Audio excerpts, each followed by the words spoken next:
Let's give the University of Michigan Fanfare Band a big hand for that rousing.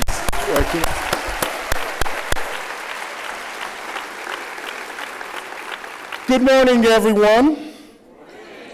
Yes, now you know. My name is Robert Sellers, and I'm the Vice Provost for Equity and Inclusion, as well as the Chief Diversity Officer here at the University of Michigan.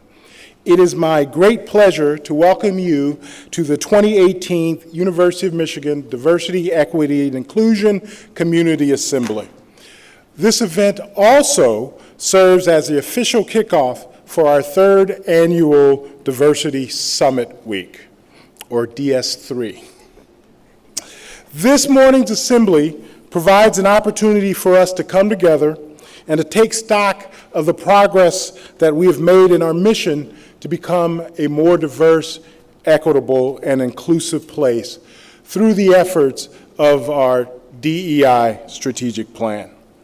While this event marks the start of year 3 of the DEI strategic plan, it is always important for us to remember that these efforts are not the first that have gone forward here at the University of Michigan.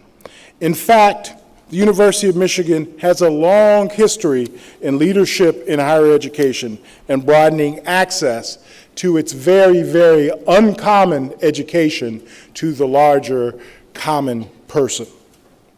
We must always remember that the progress that we have made to date with regards to the strategic plan and other efforts, and the progress that we will continue to make in the future with regards to our DEI plan, is only possible because of the efforts of many folks that have come before us. The events of this morning are a great opportunity for us to rededicate ourselves to the challenges that lie ahead as a way of thanking those who had made the commitment and hard work before us. We have a full and inspiring program this morning. And so without any further delay, I would like to get us underway. It is my honor to introduce our very first speaker. Regent Andrew C. Richner is the chair of the Board of Regents here at the University of Michigan. A Republican from Grosse Pointe Park, Regent Richner was originally elected to the Board of Regents in 2002 and re-elected in 2010. In addition to his regential duties and dedication, Regent Richner is a partner in the law firm Clark Hill PLC. He served 3 terms in the Michigan House of Representatives, 2 terms as a Wayne County Commissioner, and 1 term on the Grosse Pointe Park City Council. In addition, he was an intern in the Office of Counsel to the President in the White House under President Reagan. Regent Richner is a proud alum of the University of Michigan. He graduated with high distinctions from the U of M School of Business Administration in 1982. He then went on and graduated cum laude from the University of Michigan Law School in 1986. And while at the law school, he was a contributing editor to the Michigan Law Review. Maize and blue runs deep in the Richner family. Regent Richner and his wife Susan have a son and daughter, both of whom graduated from the University of Michigan, Ann Arbor. Without any further ado, it is my great pleasure and honor to welcome to the stage Regent Andrew C. Richner.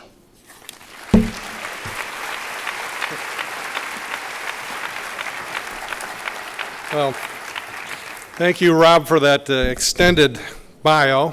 My mother would be very proud.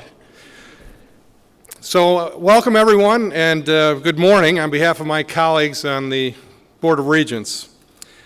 Creating a diverse environment has been a long-standing priority of the university. A diverse environment is essential to student education and the ability to succeed in an ever-changing world. As a board, we take seriously our duty to serve all the people of Michigan and society more broadly. The university applies a broad definition of diversity, including diversity with respect to race, ethnicity, socioeconomic status, gender, religion, veteran status, nationality, and diversity of thoughts and ideas. We all grow as students, staff, faculty, alumni, and citizens when we are exposed to people who might approach issues differently. Sometimes it causes us to rethink strongly held beliefs, but even if that doesn't happen, we benefit from civil exchanges and the acknowledgement of our shared humanity. The DEI strategic plan set forth by President Schlissel, Chief Diversity Officer Rob Sellers, and others on the leadership team encompasses the ethos of our great university. The board knows that implementation of the plan has involved a broad spectrum of voices and has engaged our campus community in critical inquiry of what we do and how we do it, all in pursuit of goals worthy of the university's highest aspirations. The board appreciates the hard work that you all have devoted to this effort. This is a multi-year and multi-generational endeavor. We look forward to watching this work progress into the future. In 2014, I had the privilege of participating in the presidential search, one of the board's primary responsibilities, indeed, probably its primary responsibility. We found a remarkable leader in Mark Schlissel. He said at the time of his hiring that academic excellence and diversity are inextricably linked. He also said, "I recognize that education in Michigan extends well beyond the classroom as members of our diverse community of teachers and students learn from one another. Therefore, I am committed to doing my best to make all members of our academic community feel welcomed and included." President Schlissel has worked tirelessly to make this happen. Today, this commitment to diversity in all of its forms is driving forward on multiple fronts. The many events happening across campus this week in conjunction with the Diversity, Equity, and Inclusion Summit illustrate how units large and small are encouraging in this important endeavor. I hope each of you will take time to participate in as many of these programs as possible. Now it is with great pleasure that I introduce to you the 14th President of the University of Michigan, President Mark Schlissel. Thank you.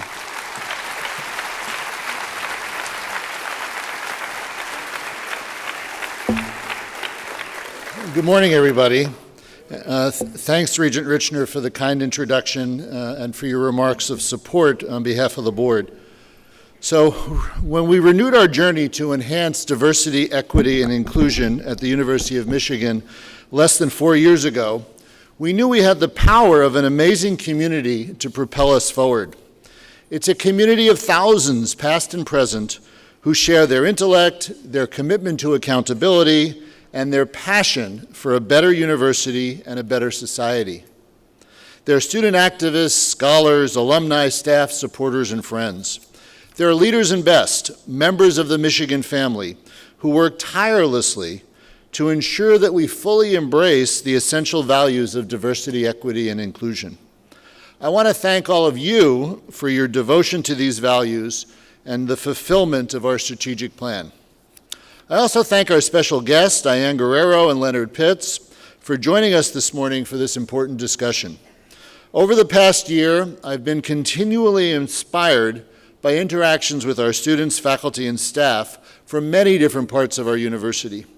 I especially want to give a shout out to the DEI implementation leads whose work in units cross our entire campus. Their willingness to share their ideas and considerable energy with us, along with their honesty about what we should be doing better, is a big factor in the significant progress of our strategic plan. Thank you, DEI implementation leads. Let's give them a round of applause.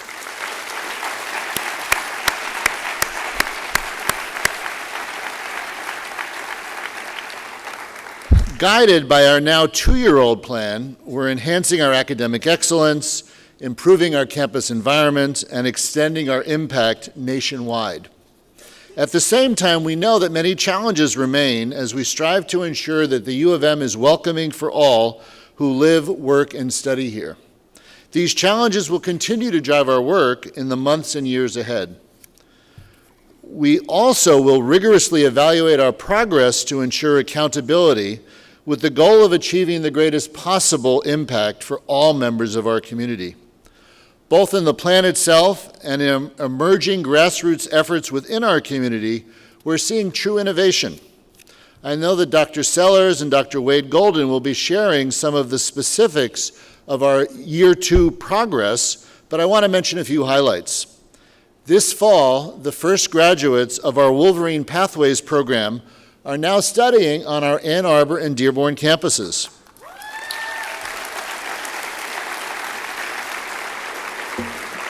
More than 700 students are currently benefiting from this pipeline program for middle and high school students in Detroit, Southfield, and Ypsilanti.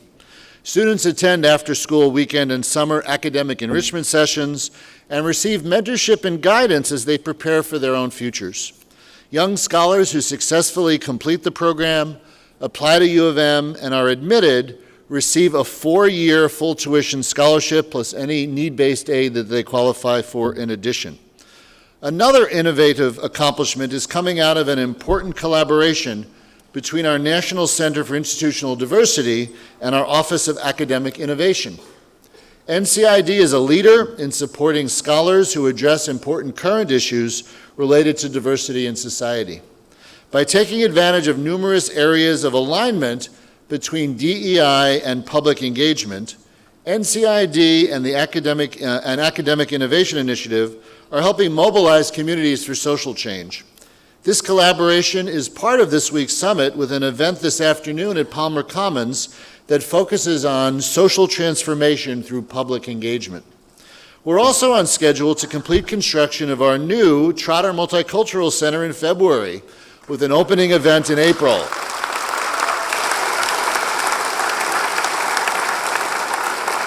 Programming initiatives for New Trotter include an interfaith program to create opportunities and space for students examining life's deepest questions and seeking transformative impact.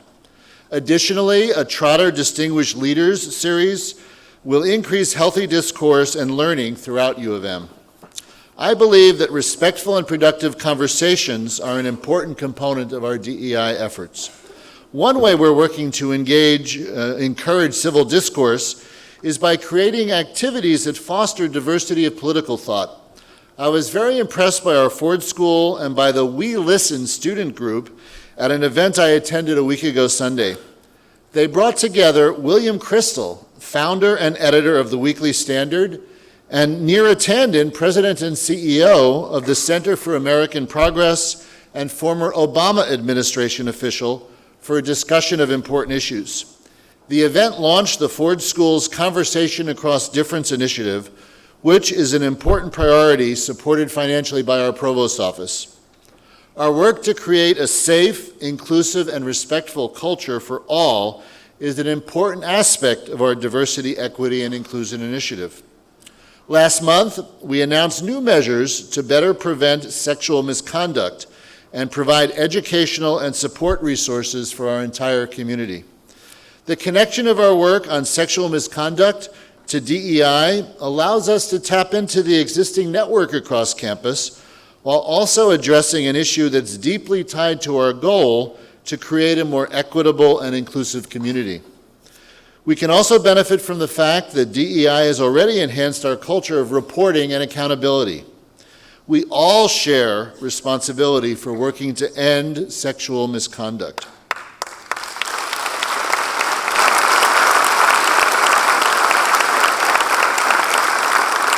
Sexual misconduct has no place at the University of Michigan, and retaliation against those who report misconduct won't be tolerated. This is a belief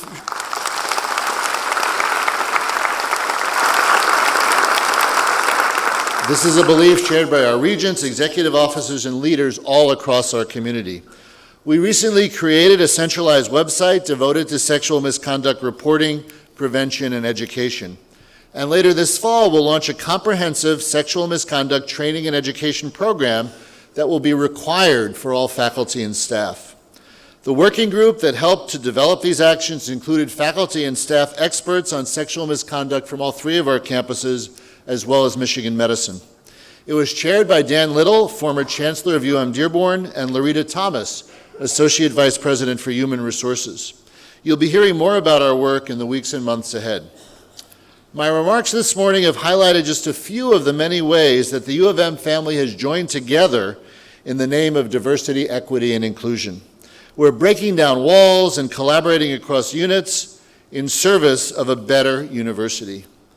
We still face many challenges in that many members of our community do not experience the University of Michigan as positively as we would all like, but we can find hope in the depth with which we have engaged. In units, in schools, and colleges, DEI is not an added tangent, it's a value we embrace. That's the result of your dedication and advocacy for our highest ideals. We cannot be excellent without being diverse in the broadest sense of the word. And we must ensure that our community provides all individuals with an equal opportunity to contribute, to be heard, and to succeed. These values are essential to all of our aspirations as the University of Michigan. Thank you all very much.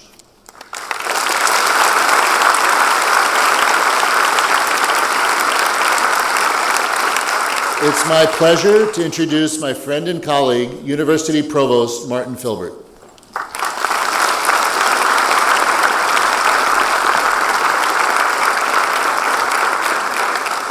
Thank you, President Schlissel. I'm glad to be with you all this morning. As President Schlissel has indicated, our work on diversity, equity, and inclusion is leading to progress across campus. While this progress is attributable to many things, I think the common underlying thread is our willingness to learn from each other. Our purpose as a community is to learn. We seek to expand our knowledge as individuals and the knowledge that is available to the world.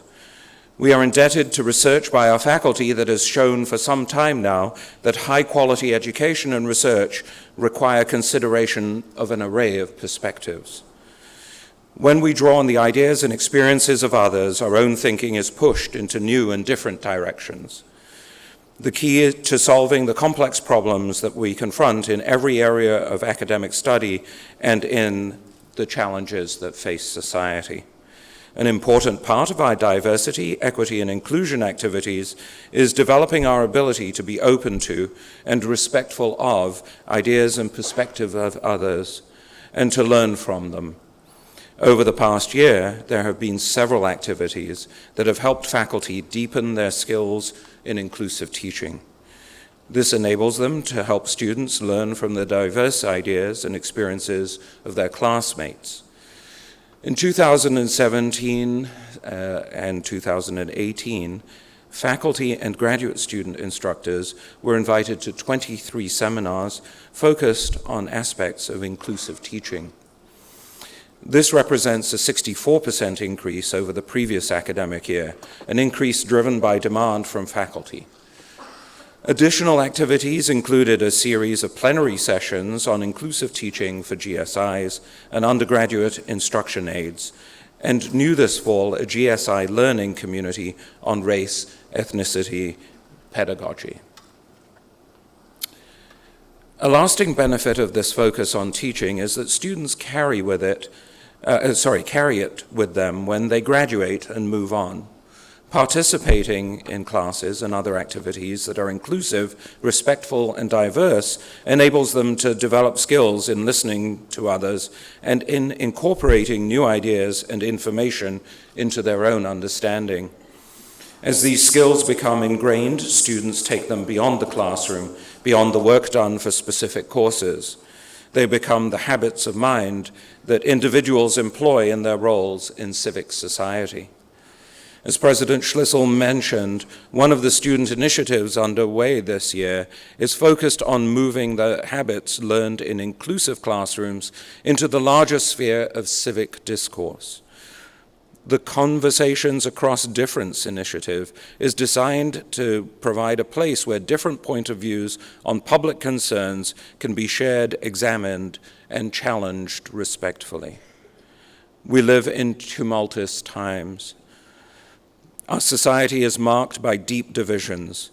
There are individuals and groups who seek to intimidate those with whom they disagree or do not respect. We have seen this here when, in successive years, threatening messages have been painted on the rock at Hill and Washtenaw. It is our responsibility as a community dedicated to learning to respond to acts like this with a renewed commitment to diversity, equity, and inclusion. The work before us continues to be challenging. Change is hard on the individual level and the societal level. The many activities underway as part of our diversity strategic plan are a testament to our dedication to making changes that will lead to a better society, one that values each of us and welcomes all of us. And now it is my pleasure to invite Vice President Sellers back to the stage.